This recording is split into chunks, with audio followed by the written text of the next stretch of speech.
Welcome to a tutorial on lightsaber basics.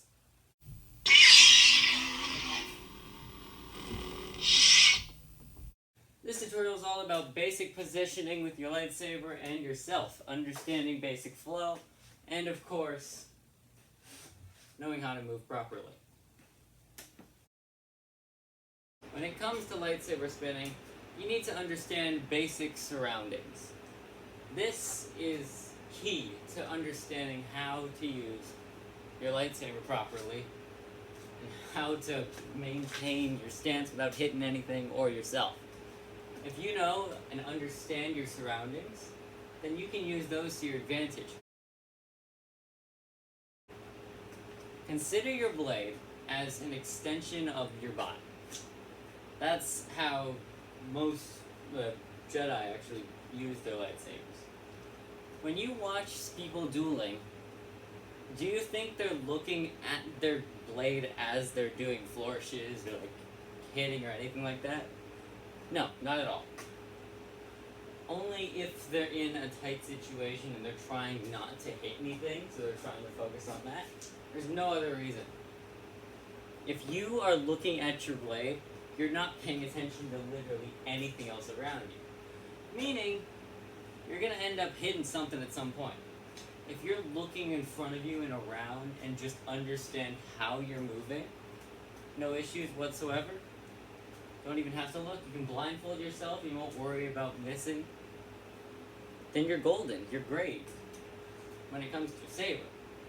When it comes to stepping, you need to understand how to position yourself with anything. So if you want to step with a slash or spin, you gotta know how to do it.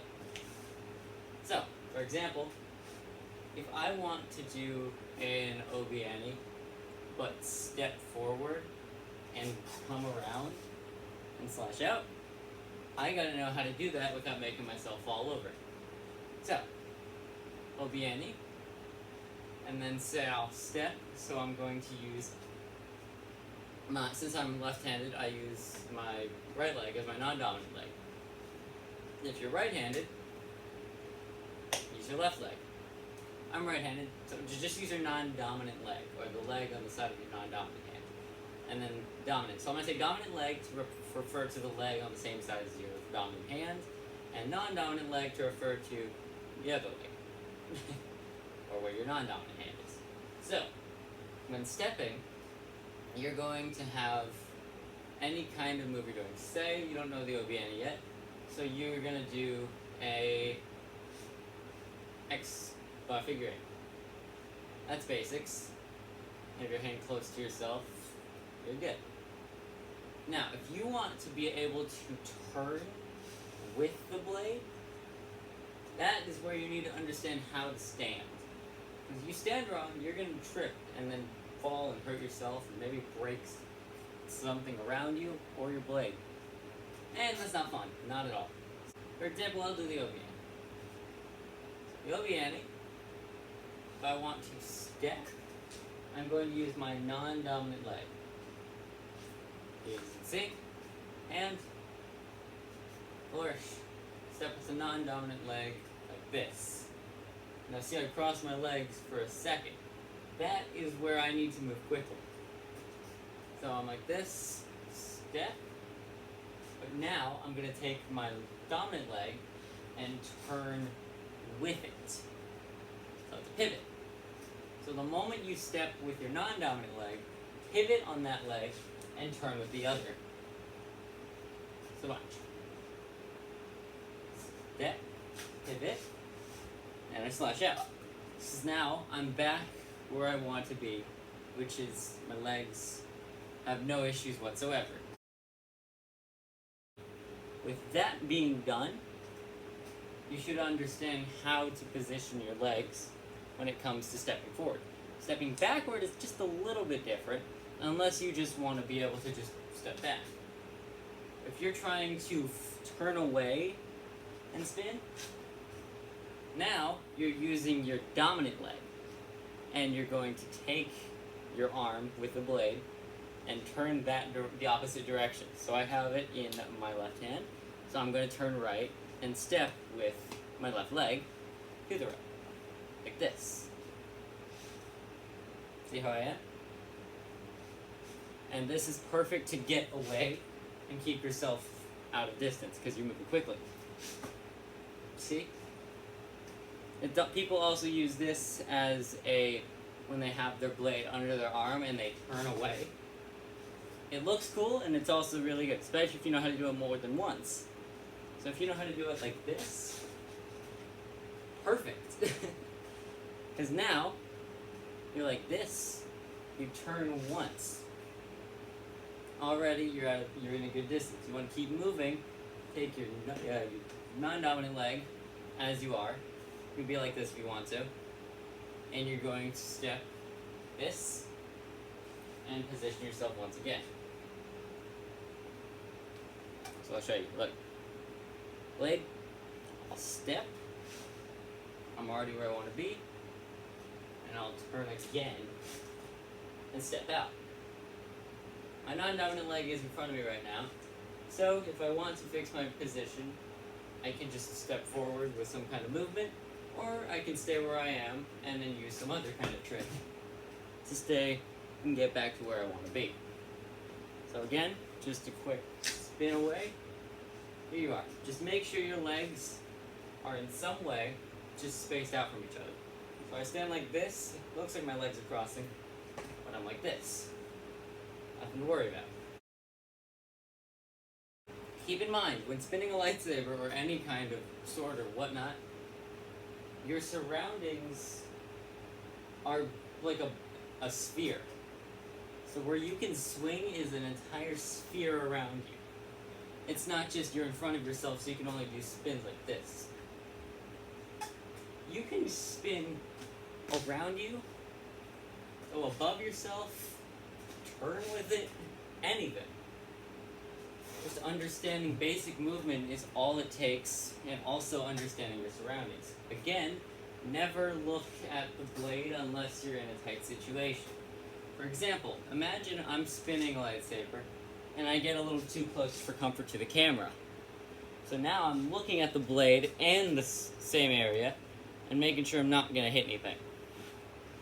Because I'm watching the area that I don't want to hit, but also staring at my blade at the same time. You say I'm over here, I don't want to hit the rowing machine. You see? So I'm just watching as my blade moves and not hitting it. That's the number one thing about understanding control. Now, next thing you need to know is if you want to jump, you need to know how to land without injuring yourself, because that's number one priority right there. Your safety is what matters most, not the saber or anything like that. Of course, you want to keep that second as a priority. But if you want to keep yourself safe to spin for another day, then you got to know how to land. So when it comes to jumping, I recommend working out your legs. That's the number one thing. Just make sure you're working out your legs in some way, shape, or form. When doing flourishes, it's best to follow with the movement. This is a good workout to practice not hitting yourself, and you're just moving with the flow and carrying the weight of your body from leg to leg. It's just doing X crosses, you see? But it's also like an OBN. So, there's Z. So this is an X slash, bring it over, OBN. Got it? Awesome.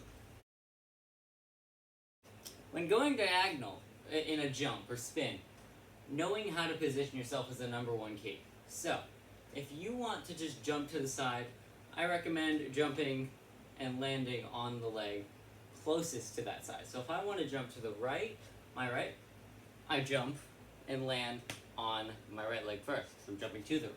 Same thing with the left. Left, land on the left, plant my other foot. If I want to do a spin on the other hand, I use the exact opposite. So if I jump and spin, I land on my left leg, or the leg holding the blade.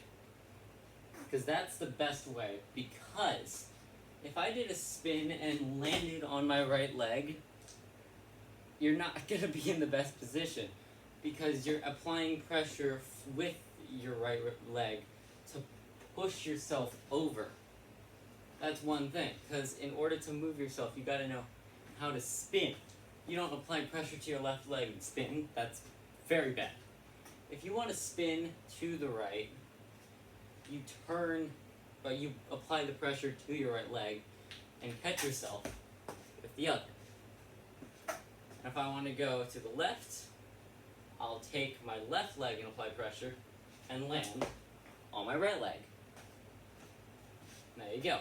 So, when holding a lightsaber, always land on the leg that's holding the blade when it comes to this. When it comes to spinning to the right, you're going to spin and land on your right leg. If you want to move to the left, on the other hand, you're going to stay in position with this leg with your left hand. And you're going to land on your right leg and spin. So watch. Here's the blade, spin, here I am. If I want to go the other direction, just pivot, right leg, apply the pressure, push myself forward, and I land on my right leg with a spin. There. Left leg, I want to go to the left, pressure on the left, spin, land on the right, and it would look like this. See, landed on my right, finished on my left. So, jumping, should have it down. If you want to move backwards, a little bit of a difference, but it's nothing crazy. Now when you want to spin backwards, now you're pushing yourself with the same leg, but a different direction. So, if I want to move backwards, I'm going to land, if I'm pushing myself to the right, going backwards, I want to land on my left leg, again. Because if I position my leg in front of me first, then I can take my other leg and put it in the back. That's how I catch myself. Because I already applied pressure to my left leg, or all of my weight onto my right leg. When I push myself off to go behind, or backwards, I'm moving, catching myself with the leg that had no pressure on it. That's the pressure. And to catch that pressure, because my leg wasn't ready for it, push my other leg, or bring my other leg to the back, and catch myself. That's basically how falling works. If you don't want to fall, catch yourself with the other leg. Going to the left, going to take pressure, or have your blade where you are, and spin using, again, same leg, but landing other direction, just again, applying pressure, spinning, landing, and then having my other leg behind me to support my weight. So if I have to go backwards and I don't want to fall, I'm just gonna spin. See? Just make sure that you land in a position where you know you're not going to hurt yourself or anything. That's what just being able to predict what's going to happen is. So if you're going to jump, and you want to jump forward, plan exactly where you want to land. So if I want to land in front of the fan, and I go like this, my fan's right here, directly in front of me. I knew where to land, because I knew where to plant my feet. That's the thing. If you want to do a spin, you got to know when you spin, where you want to plant your feet immediately. So as you're in the air, just plant my feet wherever I can. If you want to do some kind of over-the-top spin or kick, same thing. You want to go like this. Be able to catch yourself. That's all it is. Just knowing exactly how to plant yourself. Don't get discouraged if you mess up. It's gonna happen. Everyone's gonna make a mistake at some point. I've ripped a hole in my shin with my hilt one time because I didn't catch it properly, and it went directly into my shin like this, pommel side, and it hurt. So that's movement and understanding that.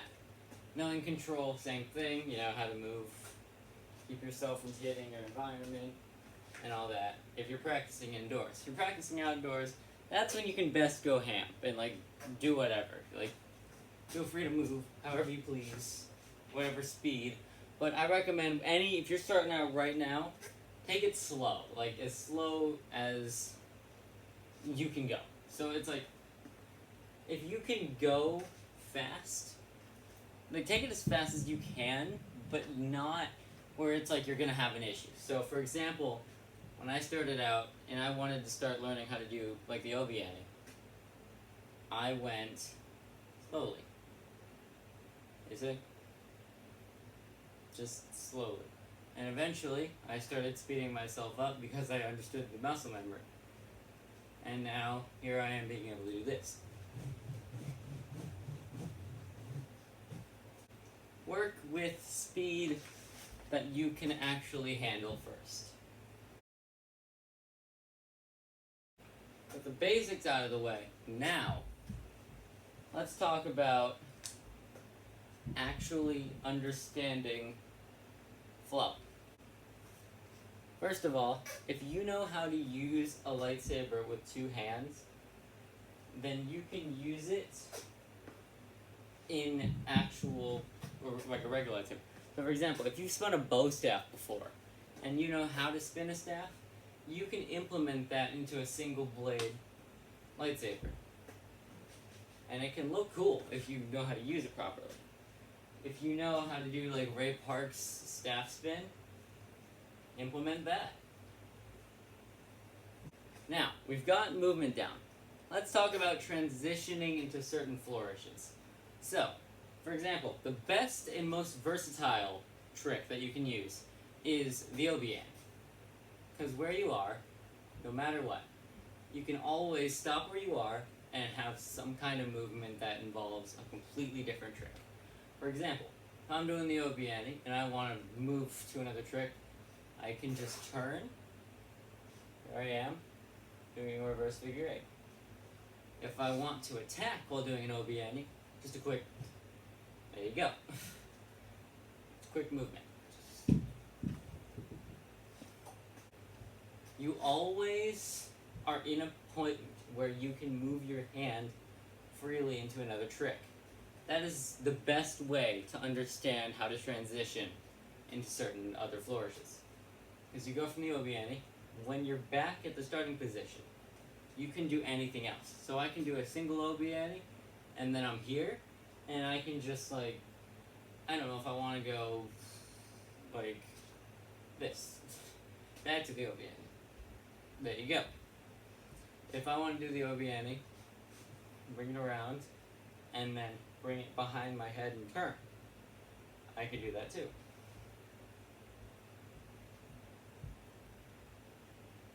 Right there. Another thing. Perfect. Understanding the obiani, I'll show you how to do it. Have your blade out, bring it down, bend your arm.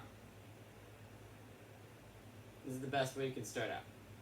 If you want, you can start out any position, just on like your dominant side. The blade, same side as where your hand is. Not like this, not like this, not like this, not like this, any of this. Anything around here is perfect. Just out here. So, you're gonna be here, you're gonna bring your blade down. Just have it, and you're gonna bend your arm. Just bend it. Now once you're here, you're gonna, as you move up, just continue moving up, but you're gonna bring your blade a little bit forward. So watch me. I'm like this, I'll bring up, and on my blade is in front of me more. So like this, it's in front of me. Here I am. Now, once I'm here, I'm going to hold my hand and release all but two of my fingers. Like this. And I'm gonna twist my wrist. So if you know how to do like just a wrist, just turn your wrist, hold your hilt, turn your wrist, there you go, palm up. Palm down, palm up. Know how to do that, then you're good. So, again, alright, up, out, and then you're going to turn your wrist palm up and release as you turn it. All but two fingers, your thumb and your pointer, I guess people call it. Release. Now I'm here. See how I'm holding it? It looks weird, yeah, but you're not going to keep it like this for long. Once you're here, you're going to bring your arm behind you. Just quickly. See how I am? Turn my body, or I can just keep it straight and then bring it behind me. But it's best to turn your body to make it look more fluent, sorry, behind me. And once I'm here, I'm going to grip a little bit tighter with all my fingers and push forward. But now I'm releasing again. So, again, up, back, behind, and to bring the hilt forward, I'm going to grip tightly but not too tight. And now I'm going to just do a single wrist roll, just sideways. Like, push it forward. You know how to do that? There you go. Quick little thing. Two fingers, push the hilt. Push. See how I'm holding it? I'm bringing it. I'm having it down like this. See how I'm holding it? Bring it up. And I'm back where I want to be. There you go. Basic wrist roll. So, up, behind, you do one wrist roll. You can do the single wrist roll, or you can move into the regular OBA, which is just this. Now, if you want to do a more fancy OBA, which as you just saw, I did one wrist roll, two, and then brought it forward. You can, but if you want to start out with just basics, then just forget the wrist roll. Just do the regular, bring it behind. Now you're going to do one wrist roll, but as you finish up the wrist roll, you're going to have your blade angled down like this. My thumb and pointer are still facing the same direction as the blade is pointing. So, facing the floor. Now that I'm here, just going to bring my arm, or my wrist. I'm going to turn my wrist, bring the blade up. Just quickly. Just down, bring it up. Now it's behind my back though. So what you want to do here is, see how I'm holding the saber? My thumb and index finger, or my index, that pointer or whatever. I don't know if it's index actually. But as you can see, it would look like this behind my back. See that? When I'm holding it, I've released all my fingers, and it's just behind my back like this.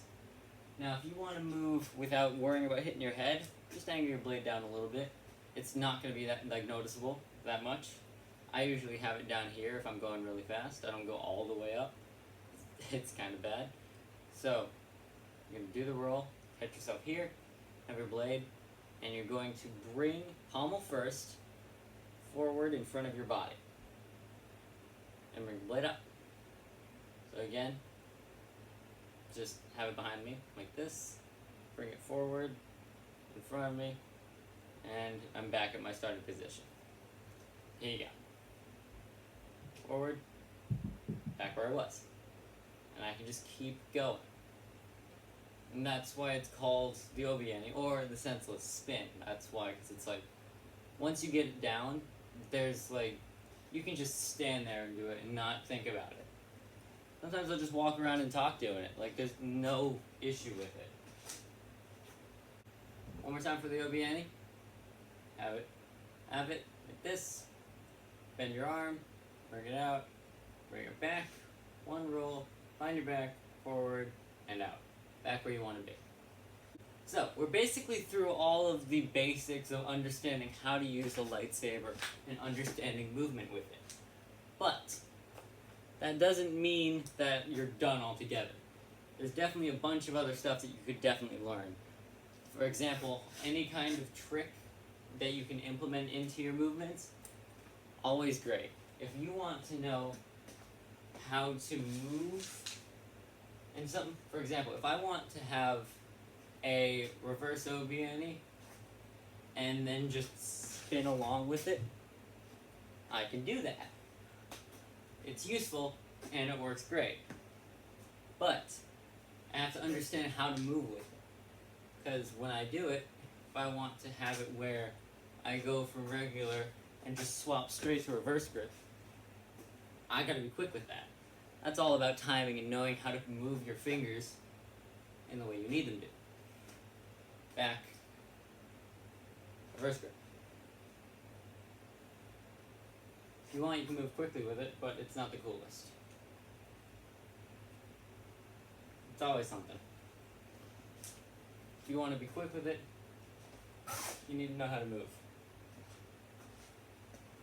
If you're walking, you want to just quickly swap. There you go. You're walking and you want to move it into something special or some other move. Figure it out. Figure out how to make movements. Make your own tricks. You can do that. If you want to have a trick where you throw your saber under your leg, figure out how you can implement that into your movements. I just want to spin it and then just go like some kind of OB and you toss it under the leg and catch it. I can do it, but you know, I gotta know how to position myself, how to land. If I want to do a spin or kick, something like that, same thing, positioning, number one thing. I want to go reverse grip, and I want to spin, I'm gonna figure it out, knowing where to land. That's the best thing you can do. So of course, don't just take all of these and then use only this. Obviously, look into other tricks and videos and all kinds of things. You want to learn how to do the Obiani better, or the reverse Obiani, check out Stoney Magnum. His YouTube channel is awesome. The guy is great when it comes to teaching, much better than I am, especially when it comes to understanding the Obiani and the reverse Obiani. Those are the only two tricks that I learned that were not self-taught for me. So Stoney Magnum, he taught me those. So if you want the best explanation possible that I learned, check him out. Well, I'm going to say that's about going to wrap up all of this tutorial, understanding basic flow, knowing how to move properly, and of course, you know, flourishes and planning, all that.